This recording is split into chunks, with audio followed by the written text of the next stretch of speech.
Au Super Bowl 2026, le grand rendez-vous annuel du sport-spectacle aux États-Unis, les Seattle Seahawks ont étouffé les New England Patriots selon la presse américaine, 29-13. La star portoricaine Bad Bunny, qui a promis de faire danser l'Amérique à la mi-temps, a fait le show, recréant les cannes à sucre de son archipel natal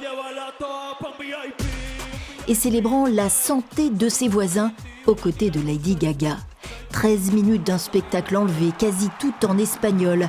Un acte politique en soi, acte de résistance à la politique violemment anti-immigration de l'administration Trump qu'il a dénoncé à plusieurs reprises.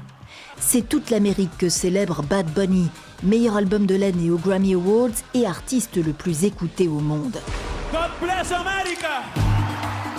Ensemble, nous sommes l'Amérique, chante celui qui a évité toute déclaration frontale anti-Trump. Pour moi, avec ce que nous vivons aujourd'hui dans notre pays, j'ai trouvé que c'était vraiment important pour les électeurs latinos et pour ceux qui sont dans une situation difficile. Et cette performance d'amour et d'unité a vraiment parlé à beaucoup de gens. 120 millions d'Américains devant leurs écrans, portoricains également bien sûr, sans oublier les Mexicains.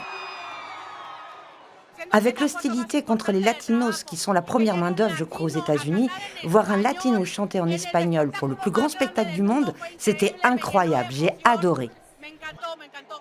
Trump, qui a boycotté le Super Bowl cette année, dénonce un spectacle répugnant auquel personne n'a rien compris, un affront à la grandeur de l'Amérique.